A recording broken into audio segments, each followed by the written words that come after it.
All right, it's 6:30, so I can go ahead and get started unless we want to wait another minute or two to see if anyone else trickles in. Why don't you wait the minute? Because I think we only have like 5 people in here. Yeah, totally.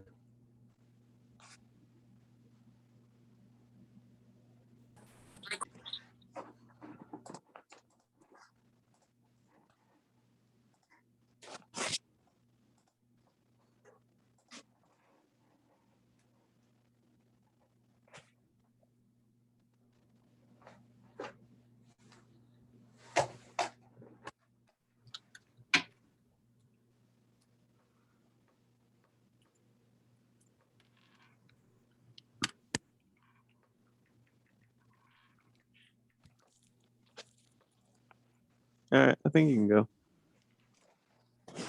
All right, so this morning I'm going to be talking about Kienbock's disease and Preiser disease, or idiopathic avascular necrosis of the lunate and the scaphoid, respectively. Those are kind of the two carpal bones that are most commonly affected by idiopathic avascular necrosis, sort of in that order.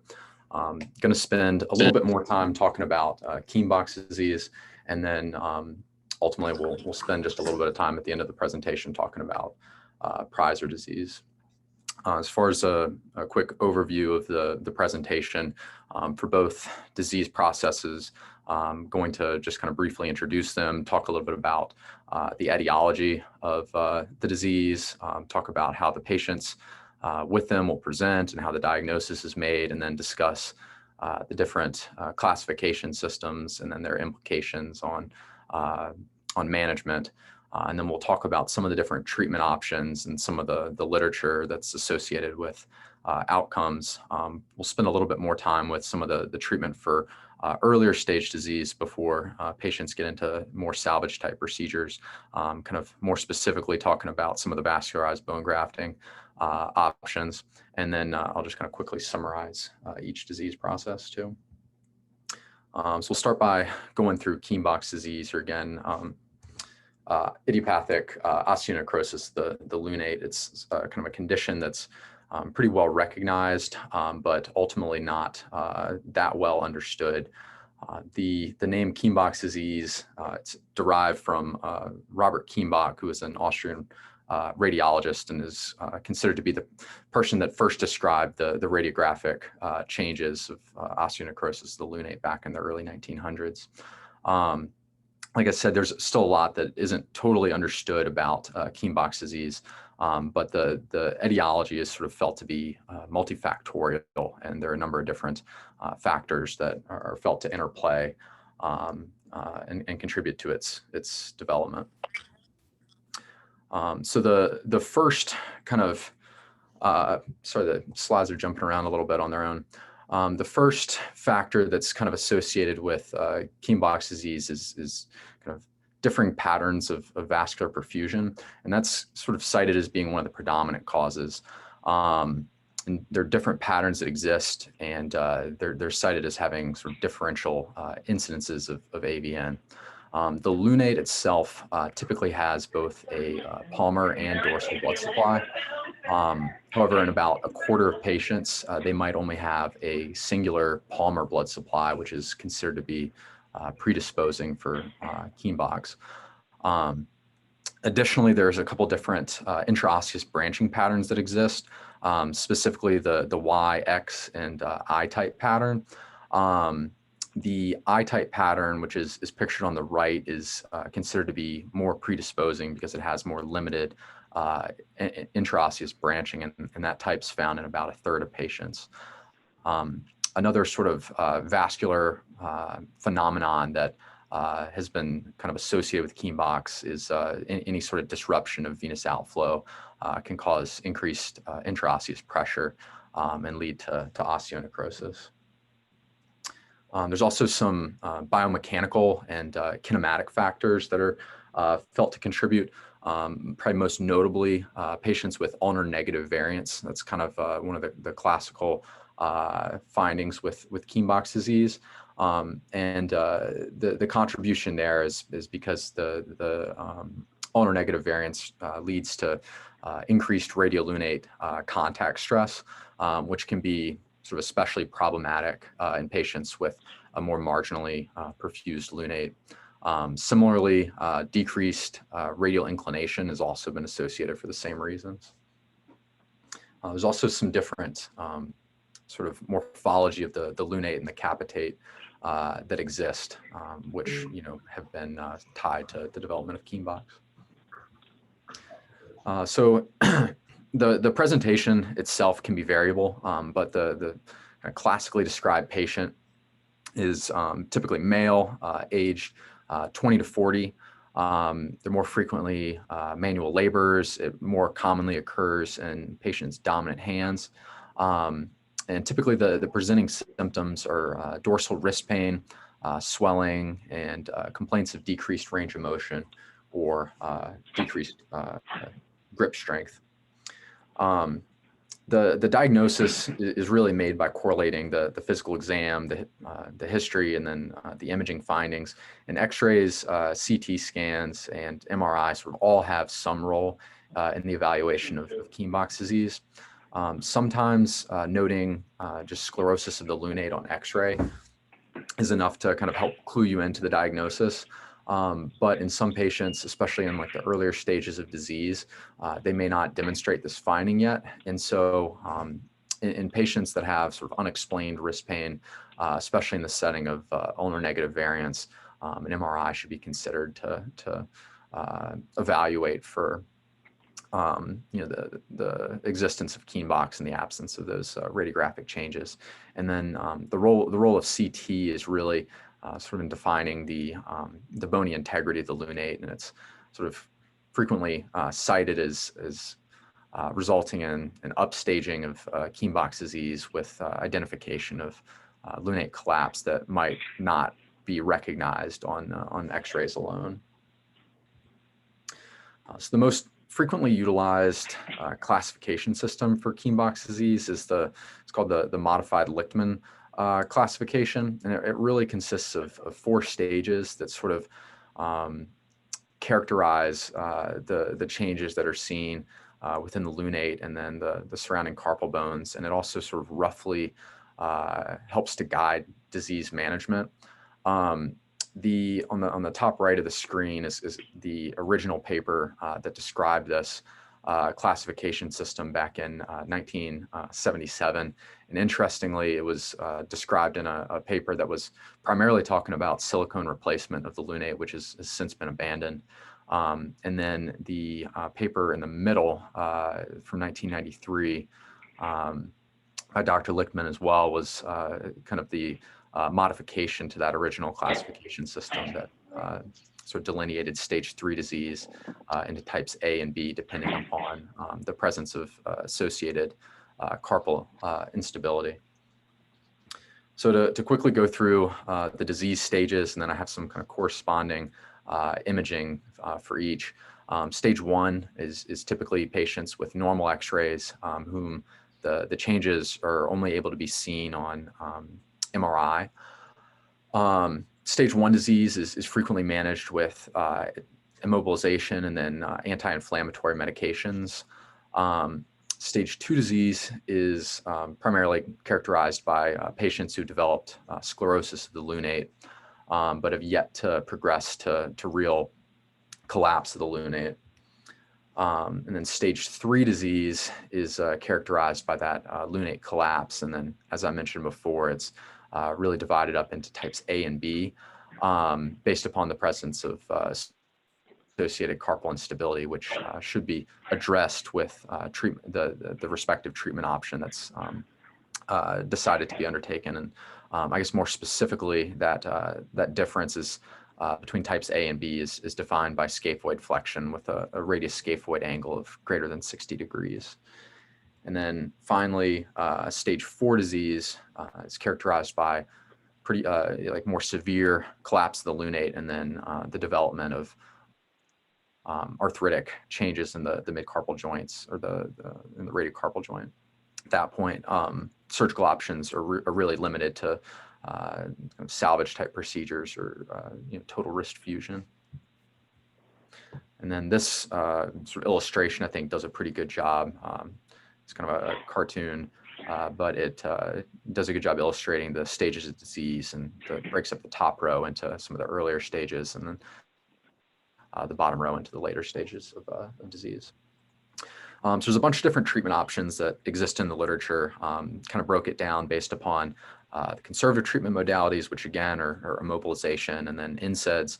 And then there's really sort of three broad surgical categories that exist. Joint leveling procedures or procedures that are aimed at unloading the lunate, and then procedures that are aimed at revascularizing the lunate. And then finally, for patients who've gone on to develop all those kind of end-stage arthritic changes, the salvage procedures that exist. So again, pillars of early conservative management are really immobilization and anti-inflammatory medications. In the literature, there's somewhat inconsistent results between studies about its effectiveness.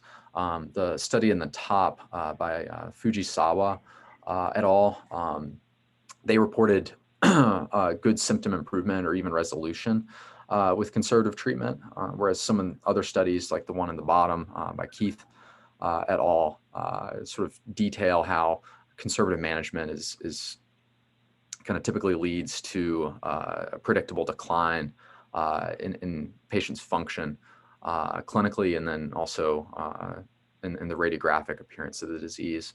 The big pros of conservative management are that you avoid surgical complications, and then you don't really burn any bridges as far as your surgical options. But the risk is that the disease, might progress based on its natural history in spite of the immobilization and anti-inflammatory medications.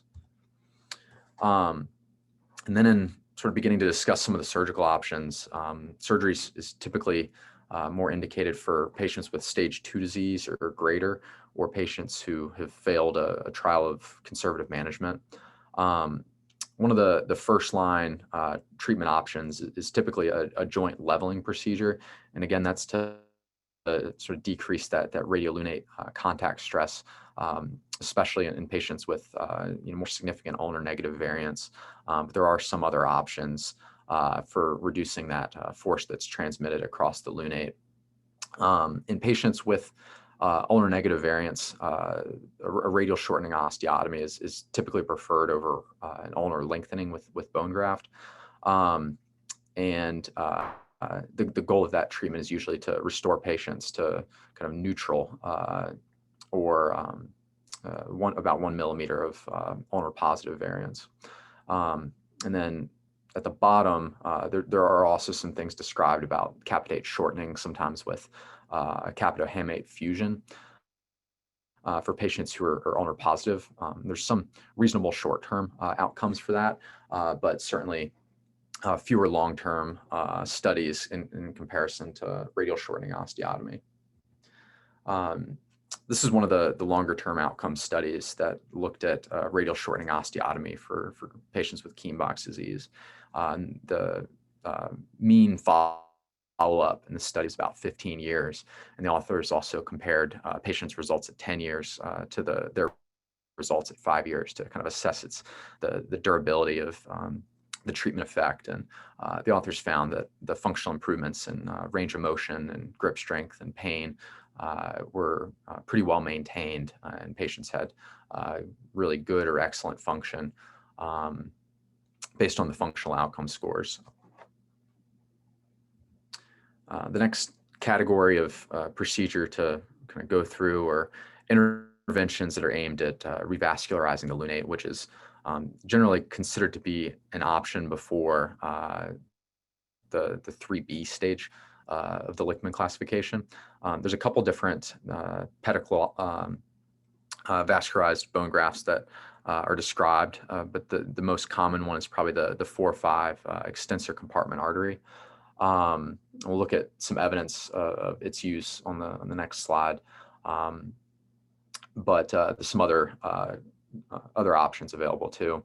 Another kind of technique described that for stimulating sort of a local vascular healing response is decompression of the core decompression of the distal radius.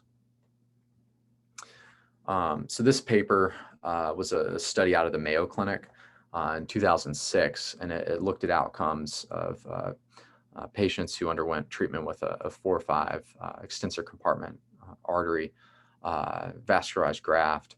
And the authors reported that the included patients had pretty good improvement in range of motion and grip strength, and then pain at the final follow-up, which was about 31 months. And then in about 80% of patients, they did not demonstrate any progression radiographically. And then most patients, about 70%, had some evidence of revascularization on MRI. And those patients with that MRI evidence of that had were kind of noted to do better clinically. So as Kienbock's disease progresses, the sort of characteristic changes are that the lunate begins to fragment, the scaphoid flexes, and then there's proximal migration of the capitate, and patients go on to develop the arthritic changes. And those are, again, classified as stage 3B or stage 4 disease. And then at that point, the surgical options move into risk salvage procedures, including proximal carpectomy or limited wrist fusion or total wrist fusion. So to quickly summarize, Kienbock's disease has a sort of a multifactorial etiology, with some of the primary factors being some of the variability that can exist in patients' blood supply to the lunate, and then also patients that have ulnar negative variants. And then we went through the Lichtman classification, but treatment's kind of roughly based on that, and then the presence of ulnar negative variants with earlier stages of disease being amenable to conservative therapies or joint leveling procedures or revascularization procedures. And then once patients have developed the arthritic changes and further lunate collapse, treatment options are more limited to the salvage procedures. So next we'll move on to Preiser's disease. Again, idiopathic avascular necrosis of the scaphoid. It is kind of historically known to be a challenging disease to diagnose. It's found to be a pretty rare occurrence, and then it can also be pretty challenging to distinguish whether the avascular changes are because of kind of idiopathic in nature, or whether it's due to a healed or undetectable fracture of the scaphoid. As far as the presentation of Preiser disease, there's not really great large case series that exist that can sort of definitively outline the typical demographics of patients that are more predisposed to Preiser disease. Probably the largest case series that I was able to find cited a mean age of 42 years for patients that were diagnosed, and they also noted a slightly higher incidence in female patients, and then in the dominant hand of patients. And then kind of interestingly, although there's some sort of small case series which have noted an association with ulnar negative variants in patients and Preiser disease, in the larger case series that exist, there has not actually been an identified association with ulnar negative variants like Kienbock's disease. Through some of the case reports and more limited case series, there's also several different kind of anecdotal associations that have been made with different risk factors that are thought to sort of potentially disrupt the blood supply to the scaphoid and lead to Preiser disease. And those are things like repetitive trauma, steroid use, chemotherapy, alcohol use, some connective tissue disorders. Patients will typically present somewhat similarly to like the same complaints as like an acute scaphoid fracture, with scaphoid area tenderness, and then loss of wrist motion or grip strength. Like I mentioned, it can be pretty challenging to distinguish AVN that is occurring from a healed or undetectable fracture versus idiopathic osteonecrosis. But the kind of classical imaging descriptions of plain X-rays that demonstrate sclerosis of the scaphoid without any visible fracture, and then the MRI that shows signal changes in the scaphoid, either diffusely or with the changes limited to the proximal pole alone. So the most commonly cited classification system for Preiser disease is the Herbert and Lanzetta classification that was proposed in '94. It's pretty analogous to the Lichtman classification, where stage 1 disease is patients with normal X-rays and then changes only seen on advanced imaging. Stage 2 being patients with sclerosis of the proximal pole, or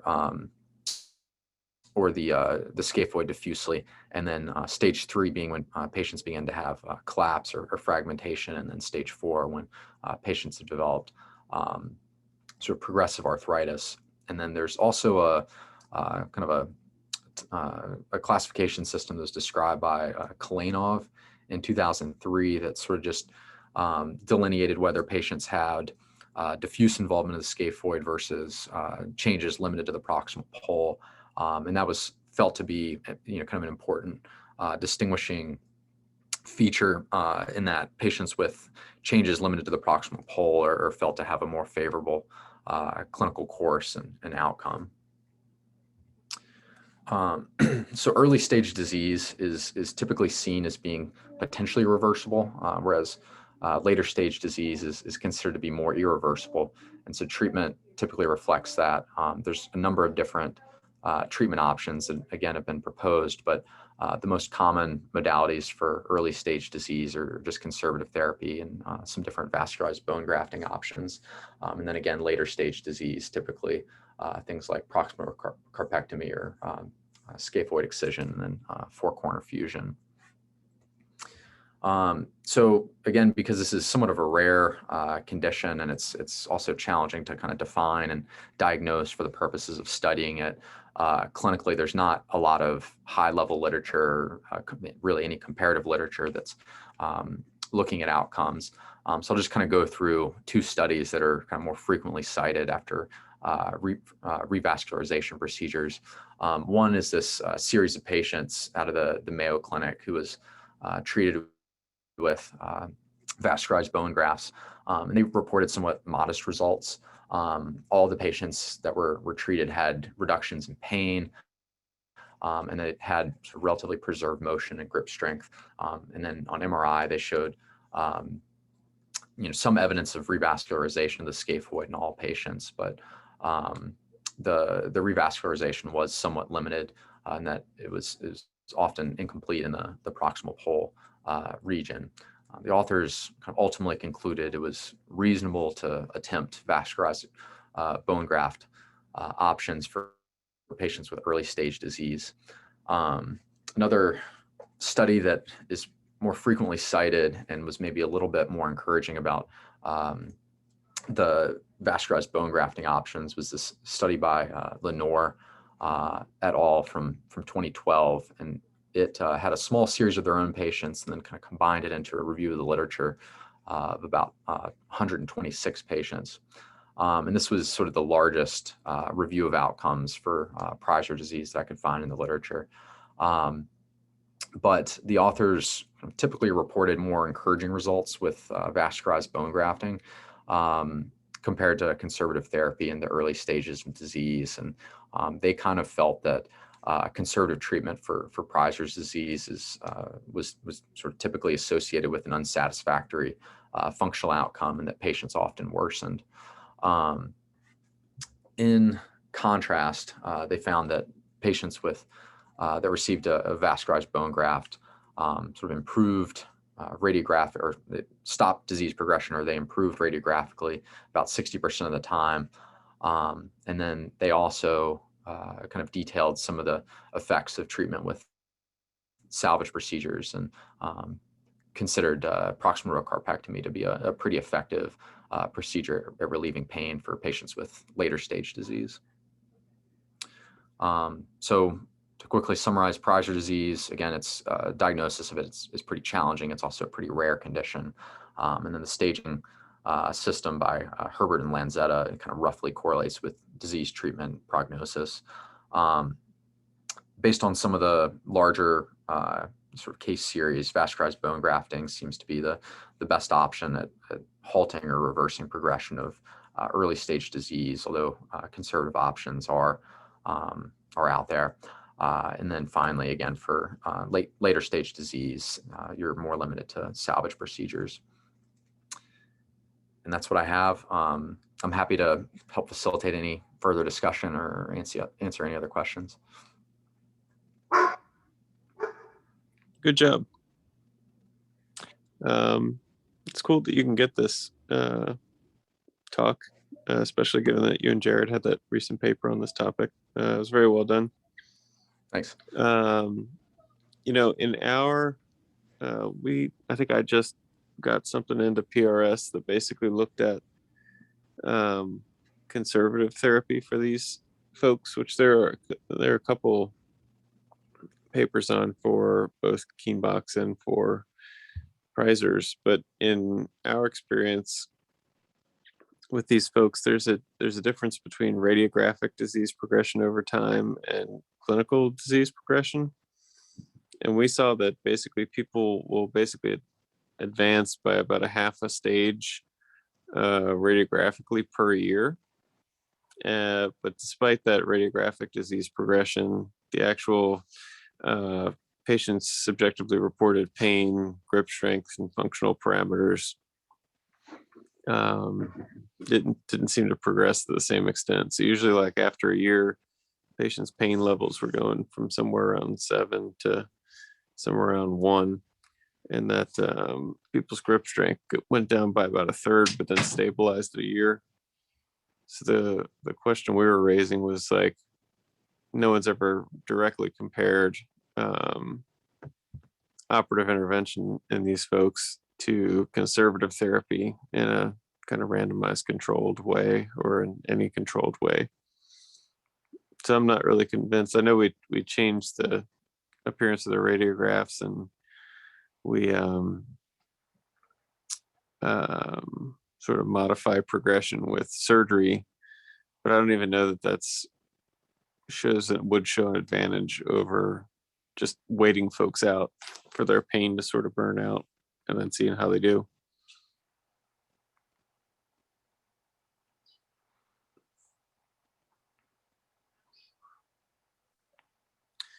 Do we have any cases for the day?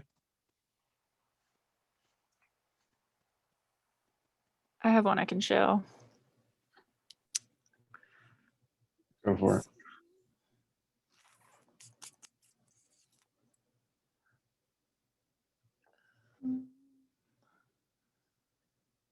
Sorry, screen's acting up here. There we go. All right, this was a case from last week. VN, she's a 17-year-old right-hand dominant female who presented with a pretty significantly mangled right hand following an ATV accident where the ATV kind of rolled over onto her right hand and then her hand was dragged under the ATV. She presented to the ER couple hours, I think, after the injury. She received Ansef-Gent and penicillin in the ER. And these are images of how the hand looked when she presented. Obviously, you can see significant contamination in the wound and just a pretty devastating injury. On the left, these two images are showing more the dorsum, and then this on the right image is sort of the volar surface of the hand, how that appeared initially. So she was taken urgently to the OR within one for irrigation and debridement. On a presentation, she did have perfusion to her long, ring, and small fingers, but the index and thumb were not vascularized, were not perfused. So taken quickly to the OR for exploration, irrigation, and debridement. And then these are just the x-rays, which you can see just significant, not only soft tissue injury, but bony injury as well. Once we got her to the OR and kind of got things a little bit more cleaned up, this was sort of the degree of injury. And you can see the thumb there, and the FPL had been avulsed from proximally within the forearm, which is obviously a poor prognostic indicator for survival of the thumb. And then her index finger was, as I said, also not perfused. And then the ulnar 3 digits did have perfusion, but they also had comminuted metacarpal fractures as well. So we started just irrigating and kind of exploring the wound, trying to see what, identify what structures we could. Due to the significant degree of injury to the thumb, that was kind of we wanted to see if we could save that, but unfortunately there was just too much damage. So the thumb was amputated, and then we were able to identify the digital vessels of the index finger. And so the plan was to try to move her index over to the thumb. The base of the thumb metacarpal was intact. And so we wanted to try to bring that over to give her some sort of thumb to provide a pinch, some kind of post for her other digits. And so this, after cleaning everything up and kind of identifying some structures, we proceeded with trying to get some bony stabilization. On the thumb, we used a saw to cut back on the base of the thumb metacarpal and then remove the articular surface of the proximal phalanx of the index to try to compress those. We didn't get excellent compression there, unfortunately, but at least got some wires across to provide some stabilization, and then we're able to stabilize the metacarpals as well. And then we did a arterial anastomosis for the index, and then we were able to find a vein as well, used a venous coupler, and we're able to get perfusion back to the digit. This was kind of after we got everything going and got perfusion. You can see the thumb, or the index that's now the thumb, had looked good in pink. There was still a significant soft tissue or skin defect dorsally here, and then kind of in the first web space as well. But we were able to primarily close her skin over over our arterial repair and the venous repair as well. And then we put allograft skin just temporarily to cover the soft tissue defects temporarily. So she has now been back to the OR twice for repeat washout. One was, first time I think was on Saturday we took her, and then she went back to the OR on Tuesday. And I believe she now has Integra covering the soft tissue defects, and has been doing pretty well. I think she's getting ready to go home, and then we'll kind of plan further surgeries for her on an outpatient basis. So curious to see just kind of what thoughts are as far as additional soft tissue coverage for her, and just kind of just general thoughts on the case. Thanks, Lauren. Brent, you've seen this in the OR because I asked you to take a look at it, see what you thought. I think we sort of settled that on Integra is likely to be able to cover all that stuff up. It looked pretty healthy. And most of it was sort of vascularized, even though there's some exposed nerve and tendon and everything else. But we'll see how that works. We just did a dressing change today and it's still looking pretty good. So once she's off the catheter, pain catheter and everything else, hopefully she'll be able to get out of here, and we'll let the Integra take. And if it looks good, then I think maybe we can skin graft stuff. And then ultimately she may end up needing, obviously, other procedures for tenolysis, for stiffness and things like that in the very long term, and possibly something for the new thumb in terms of addressing that fusion if necessary, if it's painful and unstable. But I guess, what we talked about briefly was other options for coverage, especially in that web space. Radial forearm is not going to work very well, or is not as reliable given the soft tissue injury likely to the arch and to the radial artery distally. So trying to do a pedicle flap from there is not going to be very reliable, I think. We talked about PIA as a possible option. I don't know, any other thoughts that we can talk about from a reconstructive standpoint? Be good. Yeah, I agree. And this is a great example of spare part surgery. And if you look at that first picture to that picture, it's pretty incredible.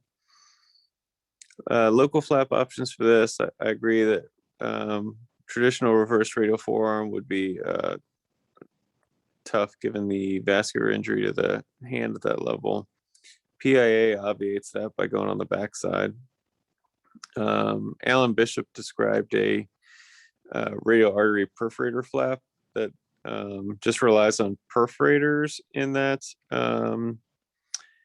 zone over the distal radial artery, but doesn't actually harvest the radial artery. It just harvests a strip of sort of fascia above the radial artery. So technically that would be an option. And then there's a dorsal,